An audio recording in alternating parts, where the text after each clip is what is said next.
আর যেন তারা তাদের যৌনাঙ্গরে হেফাজত করে। যালিকা আযকা লাহুম ইন্নাল্লাহা খাবীরুম বিমা ইয়াসনাউন। আল্লাহ রাব্বুল আলামিন বলেন, যদি তারা তাদের নজরকে হেফাজত করতে পারে, দৃষ্টির অবনত করতে পারে, ওয়ায়াহফাযু ফুরুজাহুম, আর তাদের লজ্জাস্থানের যৌনাঙ্গের হেফাজত করতে পারে, যালিকা আযকা লাহুম, আল্লাহ রাব্বুল আলামিন বলেন, এতেই তাদের জন্য রয়েছে পবিত্রতা। ইন্নাল্লাহা খাবীরুম বিমা ইয়াসনাউন। আল্লাহ রাব্বুল আলামিন বলেন, তোমরা কি করো না করো, আমি আল্লাহ রাব্বুল আলামিন সব কিছু জানি। এরপরে সূরা নূরের 31 নম্বর আয়াতের মধ্যে আল্লাহ রাব্বুল আলামিন আবার বলেন, وَقُلْ لِلْمُؤْمِنَاتِ يَغْضُضْنَ مِنْ أَبْصَارِهِنَّ وَيَحْفَظْنَ فُرُوجَهُنَّ। আল্লাহ রাব্বুল আলামিন তার প্রিয় হাবিব বিশ্ব নবী হযরত মুহাম্মদুর রাসূলুল্লাহ সাল্লাল্লাহু আলাইহি ওয়াসাল্লামকে আবার বলেন, ও নবী, আপনি আপনার উম্মতের যারা মহিলা তাদেরকে, অর্থাৎ যারা নারী তাদেরকে বলে দিন, ইয়াগুদুনা মিন আবসারিহিন্না, তারা যেন তাদের নজরকে অর্থাৎ দৃষ্টিকে অবনত করে, ওয়ায়াহফাযনা ফুরুজাহুন্না,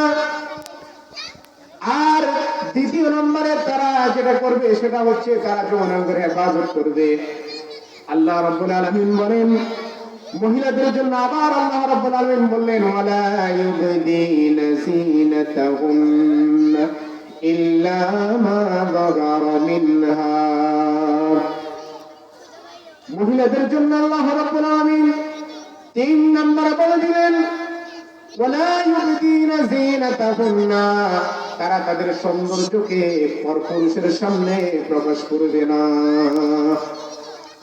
তাহলে সহজে আমরা যেটা বুঝতে পারলাম যে আল্লাহ রাব্বুল আলামিন সূরা নূরের 30 নম্বর আয়াত এবং 31 নম্বর আয়াতের মধ্যে মুমিন পুরুষ এবং নারীদেরকে, মুমিন পুরুষ এবং নারী উভয়জনকে পর্দা করার জন্য নির্দেশ দিয়েছেন। এখন আমাদের বর্তমান সমাজে একটা প্রচলন যে অনেক পুরুষ যদিও মনে করে যে পর্দা ফরজ, কিন্তু অনেক মহিলারা অনেক সময় দেখা যায় যে তারা মনে করে যে মানে কিছু কিছু ক্ষেত্রে তাদের উপর পর্দা ফরজ হয় না। আপনার একজন মহিলাকে যদি একজন পুরুষ জানালার ছিদ্র দিয়েও কি দেখে, তাহলে সরাসরি দেখলে যে এই গুণা, জানালা বা দরজার ফাঁকা দিয়ে দেখলো সে একই গুণা। এর বিপরীত যদি মহিলার দিকে আপনি খেয়াল করেন, দেখবেন কোন ঘরে যদি কোনো পুরুষ যায়, কিছু কিছু মহিলা আছে জানালার ফাঁকা দিয়া, দরজার ফাঁকা দিয়া ওই পুরুষকে কি করে দেখে। তাহলে কোন পুরুষ যদি দরজা বা জানালা দিয়ে কোন মহিলাকে দেখে, তাহলে এখানে গুনাহ হবে। এর বিপরীত যদি কোন মহিলা দরজা বা জানালার ফাঁকা দিয়ে কোন পুরুষকে দেখে, তাহলে ওই মহিলারও কি হবে, গুনাহ হবে। আপনারা বুঝেন না মনে হয়, ওই মহিলারও কি হবে, গুনাহ হবে। কিন্তু এই জিনিসটা অনেক মহিলারা বুঝে না, মনে করে যে সরাসরি যদি আমি একজন পুরুষকে দেখি এটা গুনাহ, কিন্তু এটা গুনাহ নয়। অনেক মহিলারা মনে করে এমনই, কিন্তু এমন ধারণা করা মোটেও ঠিক নয়, এটা ভুল। কারণ আপনাদেরকে এই কথা বোঝার জন্য সহজে রাসূলের একটা হাদিস বলি। রাসূলের স্ত্রী হযরত উম্মে সালামা রাদিয়াল্লাহু তাআলা আনহা বলেন, আমি এবং মাইমুনা রাদিয়াল্লাহু তাআলা আনহা, অর্থাৎ দুজন রাসূলের কি স্ত্রী, তা আমরা দুজন রাসূলের সামনে বসা ছিলাম। এমন সময় রাসূলের অন্ধ সাহাবী আব্দুল্লাহ ইবনে উম্মে মাকতুম রাদিয়াল্লাহু তাআলা আনহু রাসূলের দরবারে আসলেন। আসার পরে আমরা আমাদের মতো বসেছিলাম, পূর্বের মতো। রাসূল সাল্লাল্লাহু আলাইহি ওয়াসাল্লাম বলেন, তোমরা আব্দুল্লাহ ইবনে উম্মে মাকতুম থেকে কি করো, পর্দা করো। তখন হযরত উম্মে সালামা রাদিয়াল্লাহু তাআলা বলেন, আমি রাসূল সাল্লাল্লাহু আলাইহি ওয়াসাল্লামকে জিজ্ঞাসা করলাম যে ইয়া রাসূলুল্লাহ, সে তো অন্ধ সাহাবী, সে তো চোখে দেখে না, আর আমাদেরকেও সে দেখতেছে না। তখন রাসূল সাল্লাল্লাহু আলাইহি ওয়াসাল্লাম এই প্রশ্নের কি উত্তর দিয়েছে জানেন? বলছে তোমরাও কি অন্ধ? আমার কথা বুঝুন নাই? মুরব্বী যারা আছেন আপনারা কষ্ট করে আসতে যেহেতু সামনের দিকে চলে আসেন, পোলাপানেরা সামনে না দিয়ে আপনারা সামনে চলে যান, একটু কষ্ট হবে আর কি। তাহলে আব্দুল্লাহ ইবনে উম্মে মাকতুম রাদিয়াল্লাহু তাআলা আনহু যখন আসতেন, রাসূল সাল্লাল্লাহু আলাইহি ওয়াসাল্লাম কি বলছেন যে হে উম্মে সালামা এবং মাইমুনা, তোমরা আব্দুল্লাহ ইবনে উম্মে মাকতুম থেকে কি করো? পর্দা করো। তখন উম্মে সালামা রাদিয়াল্লাহু তাআলা আনহা বলছেন যে ইয়া রাসূলুল্লাহ, সে তো অন্ধ সাহাবী, সে কিছু দেখে না, আমাদেরকে চিনে না। তখন রাসূল সাল্লাল্লাহু আলাইহি ওয়াসাল্লাম প্রতি উত্তরে কি বলছেন যে তোমরাও কি অন্ধ? আমার সাহাবী আব্দুল্লাহ তোমাদেরকে দেখে না, তোমাদেরকে চিনে না, কিন্তু তোমরা তো তাকে দেখতেছো। তার মানে এই আয়াত এবং হাদিস দ্বারা আমরা এটাই বুঝতে পারলাম যে আল্লাহ রাব্বুল আলামিন যেরকম ভাবে মহিলাদের উপর পর্দাকে ফরজ করেছেন, ঠিক একই ভাবে পুরুষদের উপরে কি করছেন? আল্লাহ তাআলা পর্দা ফরজ করেছেন, যেটা কোরআন মাজিদের সূরা নূরের 30 নম্বর এবং 31 নম্বর আয়াত দ্বারা প্রমাণিত। এবং আবু দাউদ শরীফের যে হাদিস আপনাদের সামনে এখন পড়েছি, এই হাদিস দ্বারা কোরআন এবং এই হাদিস দ্বারা প্রমাণিত হয় কি পুরুষ এবং মহিলা উভয়ের উপর পর্দা সমানভাবে ফরজ। এরপর আসে বর্তমানে আমাদের সমাজে, কথা তো আসলে অনেক, সংক্ষেপে বলে দিচ্ছি আর কি। বর্তমানে আমাদের সমাজে পুরুষ এবং মহিলাদের মধ্যে কিছু কিছু মুসলমান তারা বলে যে হুজুররা এত কঠিন করে কিনা, পর্দা এত কঠিন করে কেন?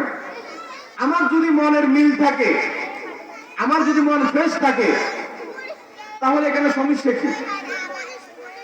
বলে কি বলে না? বলে যে আমারও তো ঘরে মা বোন আছে, আমারও ঘরে মা বোন আছে, সুতরাং আমি যদি তার দিকে তাকাই, এটা এখানে একটু সমস্যা তো কিছু বুঝি না আমি। হুজুররা শুধু কি করে? নেগেটিভ চিন্তা করে। এই ব্যাপারে আল্লাহ পাক রব্বুল আলামিন সূরা আহজাবের 53 নম্বর আয়াতের মধ্যে সম্ভবত আল্লাহ রাব্বুল আলামিন বলেন, যালিকুম, আল্লাহ পাক রব্বুল আলামিন বলেন লিকুলুবিকুম ওয়া কুলুবিহিন্না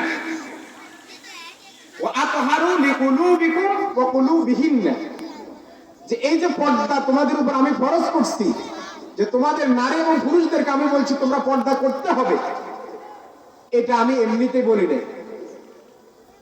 আতহারু লিকুলুবিকুম ওয়া কুলুবিহিন্না,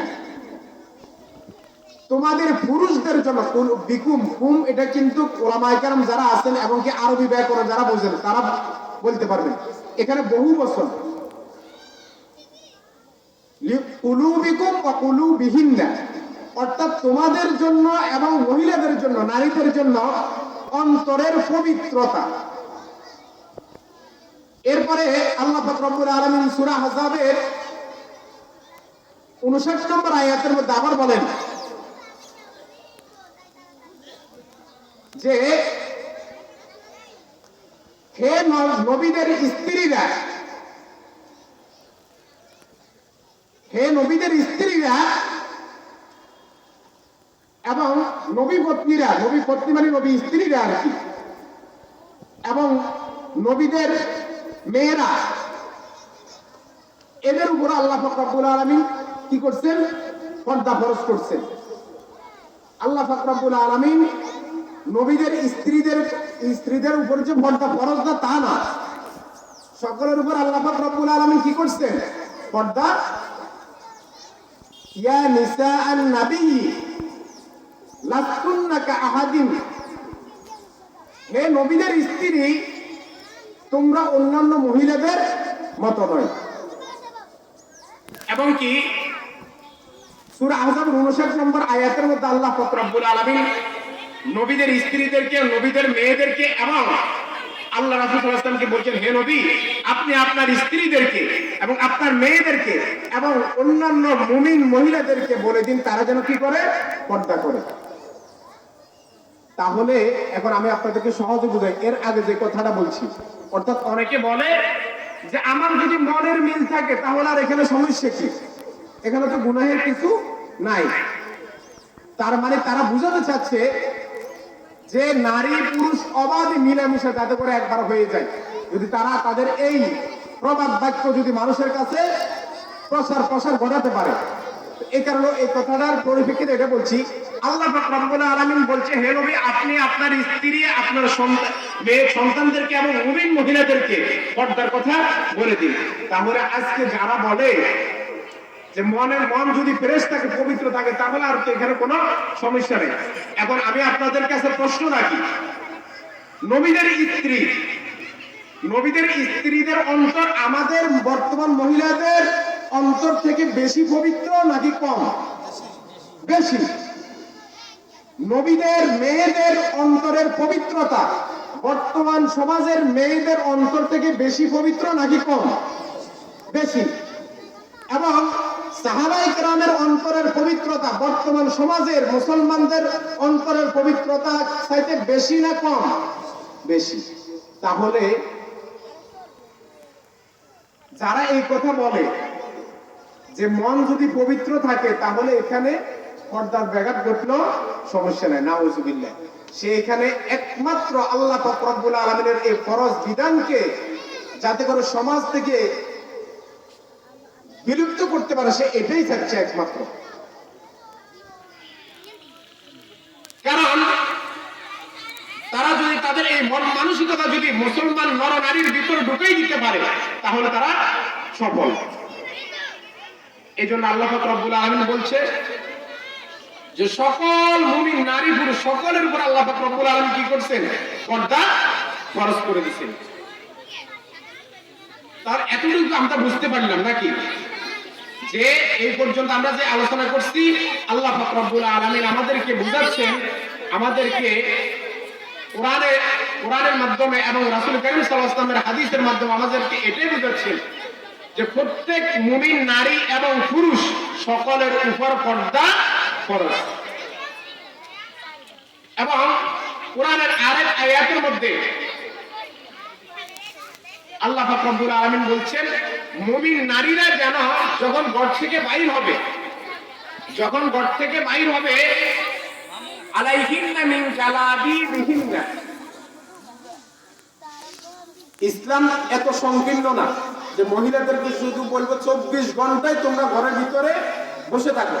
ইসলাম বলছে যদি তোমার প্রয়োজন হয়, তাহলে একান্ত প্রয়োজন হয় তুমি বাজারে যাইতেই হবে, তাহলে তুমি তোমার প্রয়োজন সেরে আবার পর্দা সহিত চলে আসো। তবে হ্যাঁ, এখানে যে তুমি ঘর থেকে বের হবা আলাইহিন্না মিন জালাবিবিহিন্না, তুমি তোমার চেহারার উপর থেকে একবার নিচ পর্যন্ত একটা জিলবাব কি করো?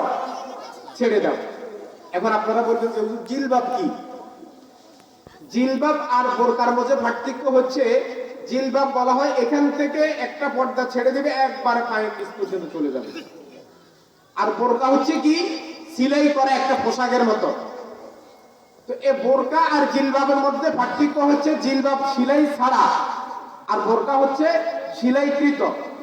উভয়টাই কি মহিলাদের পর্দার জন্য ব্যবহার করা হয়। তাহলে এখন অনেকে বলবে যে মহিলা যখন ঘর থেকে বের হবে তখন তাদের চেহারা খোলা রাখা যাবে, নাউজুবিল্লাহ।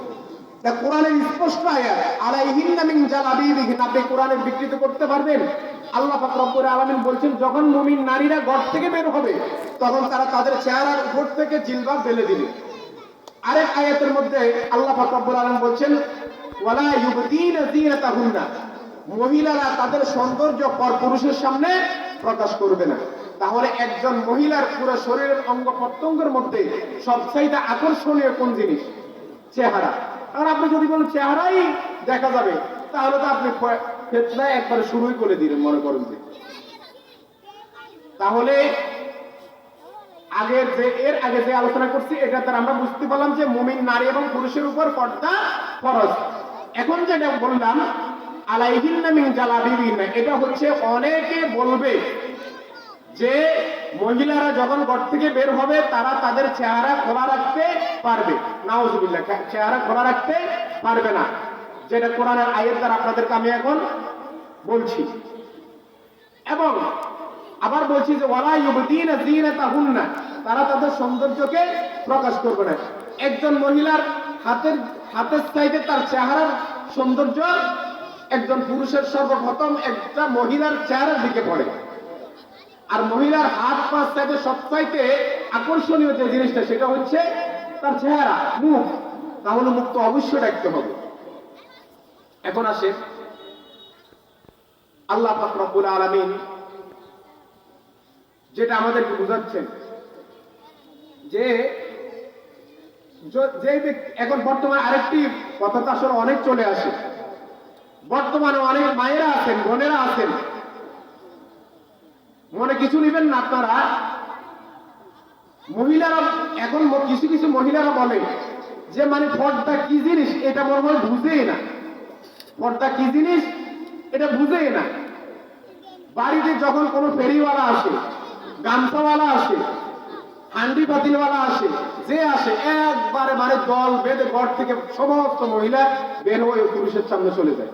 মনে হয় যেন ওই পুরুষ তার বাবা, মনে হয় যেন ওই পুরুষ তার ভাই, এমন মনে করে তার সামনে চলে যায়। হাই হাই হাই আফসোস। ওই যে ওই এক মুরব্বী যায় তো গোলাম আইন চলে যায়। নাউজুবিল্লাহ, হাই হাই রে।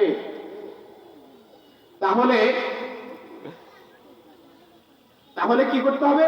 বাড়িতে যখন কোনো ফেরিওয়ালা আসবে, আসবে কোনো মহিলা ওই পুরুষের সামনে যেতে পারবে না। কারণ কোরআনের আয়াত দ্বারা এখন আপনাদেরকে দলিল দিচ্ছি। এই জন্য আল্লাহ পাক রব্বুল আলামিন কোরআনের মাধ্যমে বিভিন্ন আয়াতের মাধ্যমে বোঝাচ্ছেন যে বেপরদা নারীদের কি পরিমাণ শাস্তি হবে। এ ব্যাপারে কোরআন এবং হাদিসের মধ্যে অনেক আছে, যেটা আমার যে সংক্ষিপ্ত সময়, এই সংক্ষিপ্ত সময়ের মধ্যে বলে আমি শেষ করতে পারবো না। আল্লাহ রাসূল সাল্লাল্লাহু আলাইহি ওয়াসাল্লাম সহিহ বুখারীর 5885 নম্বর হাদিসের মধ্যে বলেন, লাআনা রাসূলুল্লাহ সাল্লাল্লাহু আলাইহি ওয়াসাল্লাম আল মুতাশাব্বিহিনা মিনার রিজালি বিন নিসাই। রাসূল কারীম সাল্লাল্লাহু আলাইহি ওয়াসাল্লাম বলেন, আল্লাহ পাক রব্বুল আলামিন নারীদের সাজসজ্জা গ্রহণকারী পুরুষের উপর অভিশাপ দিয়েছেন, এবং যেই নারী পুরুষের সাজসজ্জা গ্রহণ করে, দেশ ধারণ করে, ওই মহিলার উপর আল্লাহ রাসূল অভিশাপ দিয়েছেন। নাউজুবিল্লাহ। এরপরে রাসূল সাল্লাল্লাহু আলাইহি ওয়াসাল্লাম সহিহ মুসলিমের 2128 নম্বর হাদিসের মধ্যে বলেন, সিনফানে মিন আহলিন নারি লাম আরাহুমা, আমার উম্মতের মধ্যে ভবিষ্যতে জাহান্নামের দুইটি দল বের হবে, এদেরকে আমি দেখি নাই। এদের মধ্যে এক দল হচ্ছে তাদের হাতে ষাঁড়ের লেজের মতো চাবুক থাকবে, এই চাবুক দ্বারা দৌড়া থাকবে, দৌড়া দ্বারা তারা মানুষের উপর কি করবে? অন্যায়ভাবে আঘাত করবে। এবং আরেক এর পরের অংশের মধ্যে বলেন, আবার দ্বিতীয় নম্বর হচ্ছে এমন এক শ্রেণী, দ্বিতীয় নম্বর জাহান্নামী দল যারা, তাদের সম্পর্কে বলছেন নিসাউন কাসিয়াতুন আরিয়াতুন মুমিলাতুন মাইলাতুন। আল্লাহ রাসূল সাল্লাল্লাহু আলাইহি ওয়াসাল্লাম বলছে ভবিষ্যতে আমার উম্মতের মধ্যে জাহান্নামী দুইটি দল বের হবে। কয়টি দল? দুইটি। একটি হচ্ছে যেটা